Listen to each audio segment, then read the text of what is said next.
अस्सलाम वालेकुम dear students. आज की इस क्लास में हम second year physics chapter number 16 जिसका नाम है फर्स्ट लॉ ऑफ थर्मोडायनेमिक्स, इसके पहले topic first law of thermodynamics को डिस्कस करेंगे।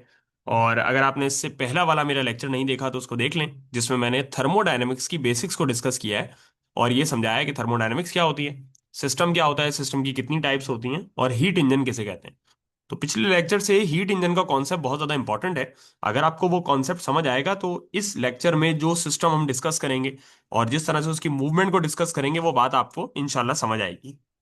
सबसे पहले हम ये समझते हैं कि फर्स्ट लॉ ऑफ थर्मोडायनेमिक्स होता क्या है और इसकी स्टेटमेंट पे जरा सा गौर करते हैं। आपने ये बात तो सुनी होगी कि matter can neither be created nor be destroyed but it can be converted from one form to another. यानी कि अगर आपके पास मिसाल के तौर पे आपके पास वन ग्लास ऑफ वाटर है और अगर आप उसको ठंडा करते हैं और आइस में कन्वर्ट कर देते हैं तो भी वो वन ग्लास ऑफ वाटर के बराबर ही आइस क्रिएट होगी। ऐसा नहीं होगा कि आपने एक ग्लास पानी को जमाया तो दो ग्लास पानी के बराबर बर्फ जनरेट हो गई। ठीक है ना, जितना पानी था जितनी उसकी क्वांटिटी थी उतनी ही बर्फ जनरेट होगी। बिल्कुल इसी तरीके से अगर आप उस पानी को मिसाल के तौर पे हीट करना शुरू करते हैं, वो बॉयल होता है, बॉयल होने के बाद इवेपोरेट हो जाता है, ठीक है, वेपराइज हो जाता है। तो इस केस में आप ये देखेंगे कि जितनी स्टीम बनी होगी उसकी मिकदार, उसकी क्वांटिटी भी 1 ग्लास ऑफ वाटर के बराबर ही होगी। यानी कि एक बार जो क्वांटिटी आपने शुरू में पिक कर ली पानी की, तो बेसिकली उस पानी को अगर आप ठंडा करें तो उतनी ही बर्फ बन रही है, यानी उतनी ही आइस बन रही है। और अगर आप उस पानी को गर्म करते हैं तो उतनी ही स्टीम आपके पास जनरेट हो रही है। ना तो आइस बनते हुए या स्टीम बनते हुए किसी भी किस्म का इजाफा हो रहा है, ना कमी हो रही है। इसको कहते हैं law of conservation of matter. ये काम मैटर के लिए, मॉलिक्यूल्स के लिए वैलिड है। ना तो आप कोई नया मैटर बना सकते हैं ना पुराने मैटर को खत्म कर सकते हैं, बस एक फॉर्म से दूसरी फॉर्म में आप कन्वर्ट कर सकते हैं। मिसाल के तौर पर आपके पास लकड़ी है, आपने उसे जला लिया, तो जब वो जल गई तो बेसिकली आप उसके पीछे जो रिमेन्स रह गए होंगे वो, और वो जो जितनी उससे हीट कंटेंट वगैरह निकला होगा वो सब उस लकड़ी के ओरिजिनल एक्चुअल मास के बराबर ही होगा। ये जो बात मैंने आपसे की मैटर से रिलेटेड, यही सेम चीज वैलिड है एनर्जी के ऊपर भी। देखिए, एनर्जी की बहुत सारी टाइप्स होती हैं। एनर्जी की एक टाइप होती है काइनेटिक एनर्जी, एक टाइप होती है पोटेंशियल एनर्जी। इस तरीके तो और भी बहुत सारी टाइप्स हैं, जैसे मिसाल के तौर पे न्यूक्लियर एनर्जी हो गई, केमिकल एनर्जी हो गई, वगैरह वगैरह। Law of conservation of energy ये कहता है, या फर्स्ट लॉ ऑफ थर्मोडायनेमिक्स ये कहता है कि आप एनर्जी को एक फॉर्म से दूसरी फॉर्म में कन्वर्ट कर सकते हैं।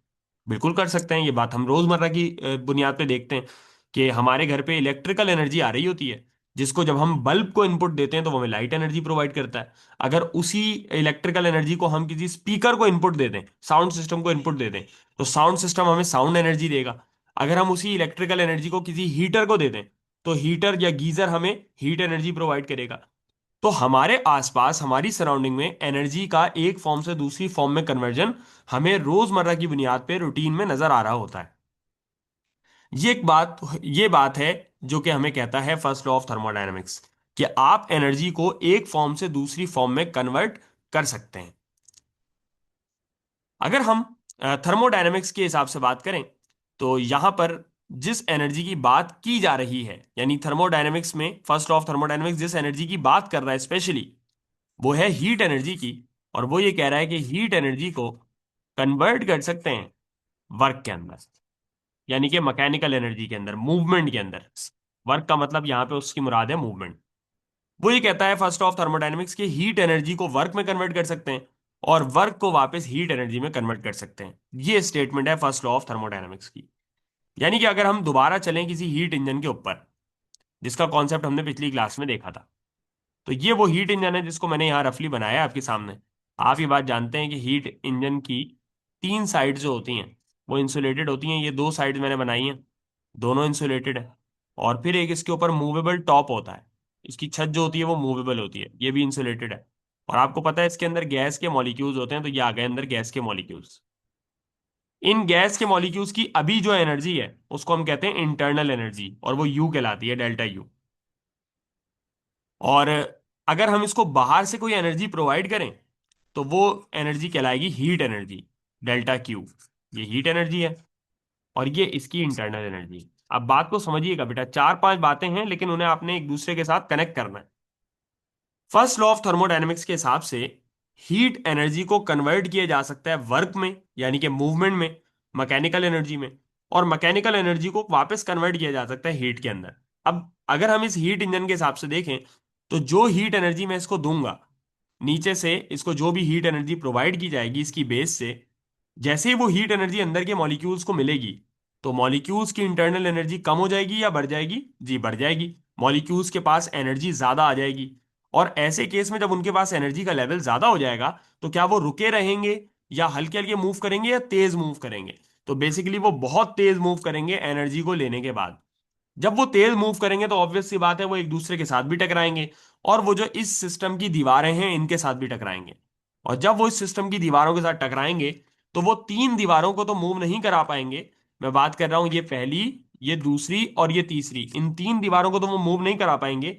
लेकिन ये जो चौथी दीवार है इसकी, जो कि मूव कर सकती है, वो इसको मूव करा लेंगे और इसको धक्का देकर ले जाएंगे ऊपर। और हैंस इस तरीके से थोड़ी देर बाद आप ये देखेंगे, तो इसकी छत है ना, वो मूव होके यहां आ जाएगी, थोड़ा ऊपर आ जाएगी। और हैंस हम ये कह सकते हैं कि देखो, मैंने हीट एनर्जी प्रोवाइड की, और हीट एनर्जी की वजह से क्या प्रोड्यूस हुआ? मूवमेंट प्रोड्यूस हुई, यानी कि वर्क प्रोड्यूस हुआ। ये कहता है फर्स्ट लॉ ऑफ थर्मोडायनेमिक्स। अगर इसी प्रोसेस को रिवर्स कर दें, और आप कोई हीट एनर्जी प्रोवाइड ना करें, आप कोई हीट एनर्जी ना दें, बल्कि ऊपर से इसकी ये जो छत है ना, इसको नीचे दबाना शुरू करें, प्रेस करना शुरू करें, तो आपके ऐसा करने से मॉलिक्यूल्स जो है ना वो बहुत ज्यादा करीब आना शुरू हो जाएंगे। और जब वो करीब आएंगे तो भी आपस में टकराएंगे। जब वो टकराएंगे तो फ्रिक्शन होगा, और फ्रिक्शन की वजह से हीट एनर्जी क्रिएट होगी। तो हैंस इस तरीके से आप अपनी मूवमेंट को वापस कन्वर्ट कर सकते हैं हीट के अंदर।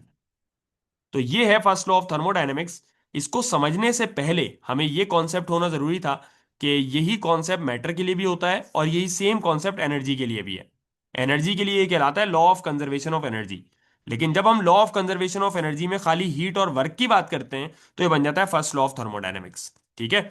तो आपको फर्स्ट लॉ ऑफ थर्मोडायनेमिक्स में सिर्फ इतनी बात जहन में रखनी है, जो यहाँ रेड कलर से लिखी है, कि भाई हीट एनर्जी कन्वर्ट हो सकता है वर्क में, और वापस वर्क को या मूवमेंट को हम कन्वर्ट करा सकते हैं हीट एनर्जी के अंदर। अच्छा, अब ये चीज अगर पेपर में आती है, तो हमें इसको किस तरह से कोड करना है जरा देखिएगा। अगर हमसे पेपर में पूछा जाता है कि फर्स्ट लॉ ऑफ थर्मोडायनेमिक्स लिखें, तो फर्स्ट लॉ ऑफ थर्मोडायनेमिक्स की सबसे पहले हम स्टेटमेंट लिखेंगे कि भाई heat energy can be transform into other forms of energy, and other forms of energy can be transformed into heat energy, but the total amount of energy always remain constant. हमेशा total amount energy का same ही रहता है। ये बात बिल्कुल clear है, दो टोक है। जैसे मैटर कन्वर्ट होते वक्त ना बढ़ता है ना कम होता है, बिल्कुल इसी तरीके से एनर्जी भी कन्वर्ट होते वक्त ना बढ़ती है और ना कम होती है। अब अगर हम मिसाल के तौर पे, जैसे मैंने आपको हीट इंजन दिखाया था, उसी हीट इंजन की मिसाल को ही यहां पर यूज करें, और मैं यहां पर भी आपके लिए एक हीट इंजन बनाऊं, तो वो हीट इंजन आपके सामने कुछ इस तरह का नजर आएगा। और अगर मैं रफली इसको ड्रॉ करूं, तो आप ये बात जानते हैं कि इसके अंदर जो मॉलिक्यूल्स हैं उनकी एनर्जी को कहा जाता है इंटरनल एनर्जी डेल्टा यू, और जो हीट आप इसको दे रहे हैं वो कहलाएगी डेल्टा क्यू। तो देखें, आप इसको जो हीट एनर्जी देंगे ना, उससे दो काम होंगे। एक तो मॉलिक्यूल्स की इंटरनल एनर्जी, ये यू, ये बढ़ जाएगी, इंक्रीज हो जाएगी। और इसके साथ साथ ये जो इसकी छत है, ये भी ऊपर की तरफ मूव कर जाएगी। यानी कि यहां पर थोड़ा बहुत वर्क डन भी होगा। तो आपकी दी हुई हीट एनर्जी से बेसिकली बेटा दो काम हो रहे हैं, इंटरनल एनर्जी बढ़ रही है, और वर्क डन भी प्रोड्यूस हो रहा है। यही बात इसकी एक्सप्लेनेशन में लिखी हुई है कि फॉर एनी थर्मोडायनेमिक प्रोसेस, जब भी कोई थर्मोडायनेमिक प्रोसेस होता है, और हम अगर उसमें कोई हीट एनर्जी सिस्टम में ऐड करें, यानी कि डेल्टा क्यू को ऐड करें सिस्टम में, तो उससे दो काम होते हैं। एक तो इंटरनल एनर्जी बढ़ जाती है सिस्टम की, और साथ साथ वहां पर कोई ना कोई वर्क डन भी परफॉर्म होता है। तो ये आपके सामने इस तरह से एक इक्वेशन फॉर्म होती है कि मैं जो भी हीट एनर्जी यहां पर इनपुट दूंगा, ये हीट एनर्जी है जो मैं इनपुट दे रहा हूं, उससे दो आउटपुट निकल कर आएंगे। एक तो इंटरनल एनर्जी बढ़ेगी, और दूसरा साथ साथ वर्क डन भी परफॉर्म होगा। इसलिए आपको ये यहां पर इस इक्वेशन में नजर आ रहा है। अब यहां पर ये जो इक्वेशन है बेटे, इसके अंदर टोटल तीन टर्म्स हैं। आप पूछोगे सर कौन सी तीन टर्म्स हैं? बेटा एक है डेल्टा क्यू, एक है डेल्टा यू, और एक है डेल्टा डब्ल्यू। अगर मैं आपसे पूछूं कि इन तीनों के क्या क्या साइन हो सकते हैं, तो आप ये कहेंगे कि सर इन तीनों चीजों के कोई भी दो साइन हो सकते हैं। या तो ये चीजें पॉजिटिव हो सकती हैं, या ये चीजें नेगेटिव हो सकती हैं। तो आप देखें, मैंने इस इक्वेशन के नीचे यहां पर ये बात लिखी है कि कब कौन सी चीज पॉजिटिव होगी और कब कौन सी चीज नेगेटिव होगी। आप देखो, सबसे पहले कि जब भी हीट एनर्जी आप सप्लाई करोगे, जब भी हीट एनर्जी आप किसी इंजन को दोगे, तो वो पॉजिटिव होगी। और जब भी हीट एनर्जी उस सिस्टम में से बाहर निकलेगी, रिलीज होगी, एग्जिट होगी, तो उसको आप नेगेटिव लोगे। बिल्कुल इसी तरीके से अगर सिस्टम की इंटरनल एनर्जी बढ़ गई, मॉलिक्यूल्स की एनर्जी बढ़ गई, तो उसको आप पॉजिटिव लोगे। और अगर मॉलिक्यूल्स की एनर्जी कम हो गई तो उसको आप नेगेटिव लोगे।